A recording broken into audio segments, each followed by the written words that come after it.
जिन सदग्रंथों को पवित्र हिंदू धर्म शिरोधार्य मानता है, उन्हीं सदग्रंथों में यानी इन भगवानों की जीवनी में ये विद्यमान है।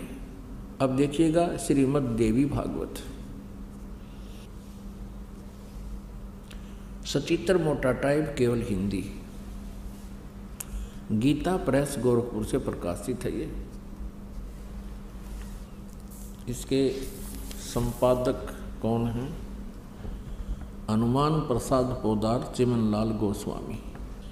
प्रकाशक एवं मुद्रक हैं गीता प्रेस गोरखपुर, गोविंद भवन कार्यालय, कोलकाता का संस्थान। इसके 123 पृष्ठ पर देखिएगा। इस पवित्र सदग्रंथ के इस उल्लेख से कितना स्पष्ट होगा। तीसरा स्कंद श्री देवी भागवत। अब यहाँ विष्णु जी अपनी माता दुर्गा यानी अष्टंगी की स्तुति करते हुए क्या कह रहे हैं? तुम शुद्ध स्वरूपा हो, ये सारा संसार तुम ही से उद्भासित हो रहा है। मैं ब्रह्मा और शंकर हम सभी तुम्हारी कृपा से विद्यमान हैं। हमारा आविर्भाव और तिरोभाव हुआ करता है। हमारा तो आविर्भाव माने जन्म और तिरोभाव माने मृत्यु हुआ करता है। केवल तुम ही नित्य हो, जगत जननी हो, प्रकृति और सनातनी देवी हो। ये प्रकृति शब्द याद रखना है, दुर्गा को कहते हैं प्रकृति भी। जो श्रीमद् भगवत गीता जी अध्याय नंबर 14 के श्लोक नंबर 3, 4, 5 में ये प्रकृति शब्द वहाँ इस दुर्गा के लिए ही है कि प्रकृति से उत्पन्न तीनों गुण, रजगुण ब्रह्मा, सतगुण विष्णु, तमगुण शिव जी। तो यहाँ स्पष्ट हो गया कि ब्रह्मा, विष्णु और शंकर यानी शिव जी, इनकी जन्म और मृत्यु होती है। भगवान शंकर बोले, देवी यदि महाभाग विष्णु तुम्ही से प्रकट हुए हैं तो उनके बाद उत्पन्न होने वाले ब्रह्मा भी तुम्हारे बालक हुए, यानी से सिद्ध है दुर्गा से इनका जन्म हुआ है। फिर मैं तमोगुणी लीला करने वाला शंकर क्या तुम्हारी संतान नहीं हुआ? अर्थात मुझे भी उत्पन्न करने वाली तुम ही हो। शिवे, संपूर्ण संसार की सृष्टि करने में तुम बड़ी चतुर हो। इस संसार की सृष्टि, स्थिति और संहार में तुम्हारे गुण सदा समर्थ हैं। उन्हीं तीनों गुणों से उत्पन्न हम यानी ब्रह्मा, विष्णु एवं शंकर नियमानुसार कार्य में तत्पर रहते हैं। तीनों गुणों रजगुण, सतगुण, तमगुण। रजगुण ब्रह्मा जी, सतगुण विष्णु जी, तमगुण शंकर जी, ये भी सिद्ध हो गया। हमारे पवित्र सदग्रंथ जो इनकी जीवनी है भगवानों की, उस जीवनी में स्पष्ट है कि ये नाशवान है, ये स्वयं स्वीकार करते हैं हमारा जन्म मृत्यु होता है, हम अविनाशी नहीं हैं। अब इनका पिता कौन है? क्योंकि माता वाला कंसेप्ट तो क्लियर हो गया। अब इनका पिता कौन है? ब्रह्मा, विष्णु और शिव का। ये काल रूपी ब्रह्म है। इसके लिए भी आपको थोड़ा सा कंसेप्ट क्लियर करते हैं। अब देखिएगा श्री शिव पुराण, गीता प्रेस गोरखपुर से प्रकाशित है। श्री संक्षिप्त श्री शिव पुराण, सचित्र मोटा टाइप, केवल हिंदी, संपादक हनुमान प्रसाद पोदार और प्रकाशक में मुद्रक हैं गीता प्रेस गोरखपुर, गोविंद भवन कार्यालय, कोलकाता का संस्थान। इसके 98वें पृष्ठ से हम पढ़ेंगे। ये रुद्र संहिता, संक्षिप्त शिवपुराण 98 पृष्ठ, 98वें पृष्ठ पे, यहाँ देखिएगा नीचे। अपने पुत्र नारद की यह बात सुनकर लोक पितामह ब्रह्मा वहाँ इस प्रकार बोले। ये अध्याय 5 समाप्त हुआ रुद्र संहिता का। 6ठे अध्याय में ब्रह्मा जी ने कहा, ब्रह्मन देव शिरोमणे, तुम सदा समस्त जगत के उपकार में ही लगे रहते हो। तुमने लोगों के हित की कामना से बहुत उत्तम बात पूछी है। जिस समय समस्त चराचर जगत नष्ट हो गया था, सर्वत्र केवल अंधकार ही अंधकार था बस। उस समय तत्सद्ब्रह्म, उस समय तत्सद्ब्रह्म, इस श्रुति में जो सत सुना जाता है एकमात्र वही शेष था। ये आपने 99 पृष्ठ पर पढ़ा। अब 100 पृष्ठ पर देखते हैं। ये 100 पृष्ठ पे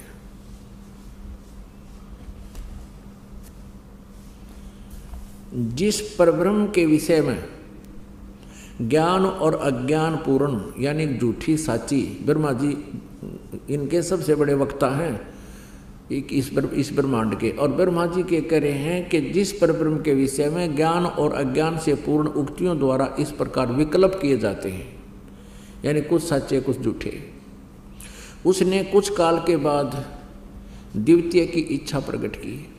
उसके भीतर एक से अनेक होने का संकल्प उदित हुआ। तब उस निराकार परमात्मा ने अपनी लीला शक्ति से अपने लिए मूर्ति की कल्पना की। अब ये काल कहता है मैं अपने वास्तविक रूप में किसी के सामने नहीं आता, अपनी योग माया से छुपा रहता हूँ, ये मेरा अटल घटिया नियम है। तो ये क्या करता है, किसी को ब्रह्मा रूप में, किसी को विष्णु रूप में, किसी को शिव रूप में दर्शन कर देता है। यहाँ देखना, जो मूर्ति रहित परम ब्रह्म है उसकी मूर्ति भगवान सदाशिव हैं। अर्वाचीन और प्राचीन विद्वान उन्हीं को ईश्वर कहते हैं। उस समय एकाकी रहकर स्वेच्छा अनुसार विहार करने वाले उन सदाशिव ने अपने विग्रह से स्वयं ही एक स्वरूप भूता शक्ति की सृष्टि की, जो उनके अपने श्री अंग से कभी अलग होने वाली नहीं थी। उस पराशक्ति को प्रधान प्रकृति गुणवती माया बुद्धि तत्व की जननी तथा विकार रहित बताया है। अब ये काल के शरीर से निकली थी दुर्गा, उसकी महिमा ये कबीर परमेश्वर से सुनी हुई ब्रह्मा जी बोल रहे हैं, कुछ सच्ची कुछ झूठी, कुछ आप मिलावट करके। फिर भी यथार्थ ज्ञान से हम इसको शुद्ध कर लेंगे कबीर परमेश्वर की वाणी से। वह शक्ति अंबिका कही गई है, उसी को प्रकृति, दुर्गा को प्रकृति भी कहते हैं, ये याद रखना। सर्वेश्वरी त्रिदेव जननी, तीनों देवता ब्रह्मा जी, विष्णु जी, शिव जी की माता, उत्पन्न करने वाली जननी, नेता और मूल कारण भी कहते हैं। सदाशिव द्वारा प्रकट की गई उस शक्ति के 8 भुजाएं, ये क्लियर हो गया। ये अष्टंगी, ये दुर्गा है, और ब्रह्मा विष्णु महेश तीनों देवताओं की जननी है। आगे देखो, नाना प्रकार के आभूषण उसके श्री अंग की शोभा बढ़ाते हैं। वह देवी नाना प्रकार की गतियों से संपन्न है और अनेक प्रकार के अस्त्र शस्त्र धारण करती है। इति सिद्धम के काल के शरीर से ये दुर्गा निकली। अच्छा, एकाएकनी होकर भी वह माया संयोग वसात अनेक हो जाती है। और वे जो सदाशिव हैं, ये काल रूपी ब्रह्म सदाशिव ब्रह्मा विष्णु महेश से जो अलग है, उन्हें परम पुरुष ईश्वर शिव शंभु और महेश्वर कहते हैं। ये ब्रह्मा जी की सोच है, ब्रह्मा जी का ज्ञान है, ये ध्यान रखना। अब 101 पृष्ठ पे यह देखना। अब ये प्रकरण चल रहा है इस काल रूपी ब्रह्म का। वे जो सदाशिव हैं उन्हें परम पुरुष ईश्वर शिव शंभु और महेश्वर कहते हैं। वे 101 पृष्ठ पर आ गया। वे अपने सारे अंगों में भस्म रमाए रहते हैं। उन काल रूपी ब्रह्म ने, काल रूपी ब्रह्म कहो, शरपुरुष कहो, इसको ब्रह्म कहो, ये सदा शिव यानी शिव रूप में प्रकट होकर के ब्रह्मा विष्णु महेश की ये उत्पत्ति की जानकारी यहाँ पर हो रही है। उन काल रूपी ब्रह्म ने, यानी इस जो गीता ज्ञान देता है ये काल रूपी ब्रह्म ही है, श्री कृष्ण जी में प्रवेश करके बोल रहा है। उन काल रूपी ब्रह्म ने एक ही समय शक्ति के साथ, नाथ नहीं है, शक्ति के साथ शिवलोक नामक अक्षेत्र का निर्माण किया था। उस उत्तम अक्षेत्र को काशी कहते हैं। वे प्रिया प्रियतम रूप शक्ति और शिव, प्रिया प्रियतम पति पत्नी रूप में शिव शक्ति और शिव दुर्गा और ये काल रूपी ब्रह्म जो परमानंद स्वरूप है उस मनोरम क्षेत्र में नित्य निवास करते हैं। आगे देखो, देव से एक समय उस आनंद वन में रमण करते हुए शिवा और शिव के मन में, दुर्गा और काल के मन में, इस काल रूपी ब्रह्म के मन में यह इच्छा प्रगट हुई। यहाँ शिवा इसलिए करेंगे पार्वती रूप बना कर रखता अपनी पत्नी को, जब यह स्वयं शिव रूप में होता है। शिवा और शिव के मन में यह इच्छा हुई कि किसी दूसरे पुरुष की सृष्टि करनी चाहिए, यानी कोई बच्चा उत्पन्न करना चाहिए जिस पर यह सृष्टि संचालन का महान भार रखकर हम दोनों केवल काशी में रहकर स्वेच्छा अनुसार विचरें और निर्वाण धारण करें। ऐसा विचार निश्चय करके शक्ति सहित सर्वव्यापी परमेश्वर शिव ने अपने वाम भाग के 10वें अंग पर अमृत मल दिया। फिर तो वहाँ से एक पुरुष प्रकट हुआ। पुण्यात्माओं, अब यहाँ ये स्पष्ट कर दिया है कि उन्होंने पति पत्नी व्यवहार किया, वहाँ से एक पुरुष यानी एक पुत्र उत्पन्न हुआ। यहाँ देखना, ये 102 पृष्ठ पर हम पढ़ेंगे।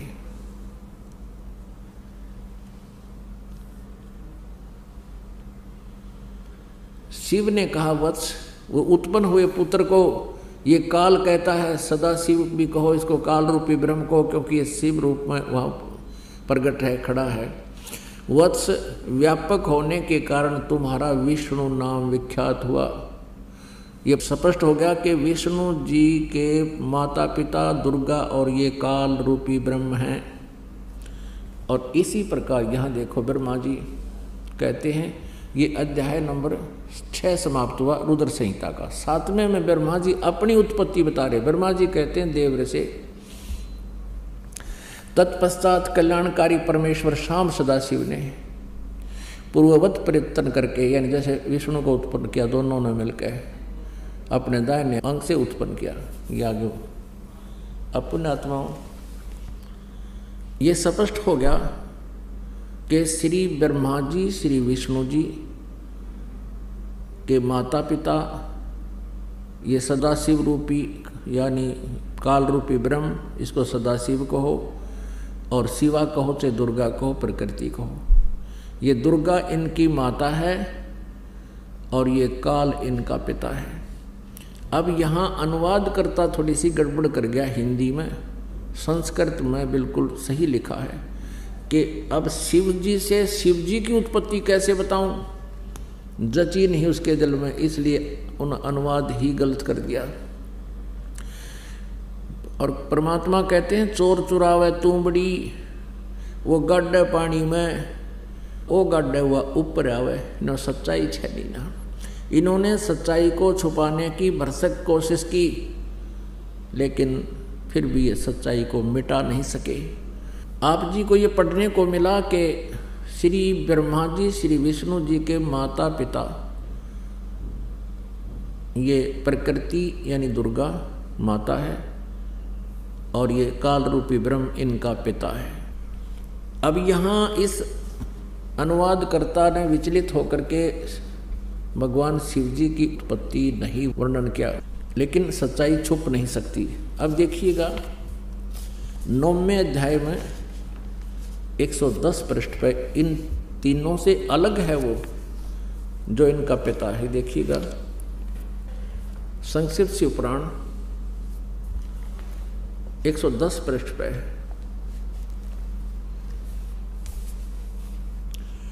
ये 9वां अध्याय है रुद्र संहिता का। ये रुद्र संहिता ही चल रही है, ये 9वां अध्याय है। इस प्रकार ब्रह्मा विष्णु तथा रुद्र इन 3 देवताओं में गुण हैं, परंतु शिव गुणातीत माने गए हैं। इन 3 देवताओं में गुण है परंतु शिव गुणातीत माने गए। ये काल रूपी ब्रह्म है, इसको ब्रह्म कहो चाहे काल रूपी ब्रह्म कहो चाहे सरपुरुष कहो, ये ब्रह्मा विष्णु और शिव का पिता है। अब आपको थोड़ा सा और कंसेप्ट क्लियर करते हैं। अब पवित्र शिव पुराण में ये स्पष्ट हो गया कि ब्रह्मा जी, विष्णु जी और शिव जी, इनकी जन्म मृत्यु होती है। और यही प्रमाण दिया है श्री मद देवी भागवत यानी शक्ति पुराण ने कि ब्रह्मा विष्णु महेश नासवान हैं, दुर्गा इनकी माता है। अब ये कंसेप्ट कि यहाँ ब्रह्मा विष्णु महेश से अलग है एक ब्रह्म जो इनका पिता है, वो देखना विष्णु पुराण भी इसका समर्थन करेगी। अब ये देखिएगा श्री विष्णु पुराण जो इसी तथ्य का समर्थन कर रही है, गीता प्रेस गोरखपुर से प्रकाशित है। इसके अनुवादक हैं श्री मुनि लाल गुप्त। इसमें एक और विशेषता है, ये प्रकाशित है गीता प्रेस गोरखपुर से। 102 पृष्ठ पर आपको दिखाते हैं। प्रथम अंश अध्याय नंबर 22 और इसके 102 पृष्ठ पे ये देखिएगा। और 58 नंबर श्लोक में ये संस्कृत भी इसमें साथ है। ब्रह्मा विष्णु शिव ब्रह्म प्रधाना ब्रह्म सत्य है। उससे नीचे देवता, उससे नीचे दक्ष। ये यहाँ देखना, इसकी हिंदी यहाँ पर है। हे ब्रह्मन, ब्रह्मा विष्णु और शिव ब्रह्म की प्रधान शक्तियां हैं। स्पष्ट हो गया। ये ब्रह्मा विष्णु और शिव से अलग है, ये ब्रह्म काल रूपी ब्रह्म। अब इतना ही कंसेप्ट हमने यहाँ क्लियर करना था। अब पुण्यात्मा, एक शब्द, एक सेंटेंस, एक वाक्य दास ने कहा था कि श्री ब्रह्मा जी, श्री विष्णु जी, श्री शिव जी, इनकी भी जन्म मृत्यु होती है, इनको भी ये दीर्घ रोग लगा हुआ है। तो ये तो थी कुनीन। अब इतनी सी कुनीन को गले उतारने के लिए ये ढेर सारी शुगर खुआनी पड़ी, क्योंकि शुगर तो आप खा ही रहे हो, इन सदग्रंथों को तो आप पढ़ ही रहे थे और इनको मान भी रहे हो, ये अच्छी हैं, सत्य हैं। तो इस प्रकार ये कुनीन अंदर जाके आपके इस अज्ञान का भी नाश करेगी, यानी ये तत्व ज्ञान है।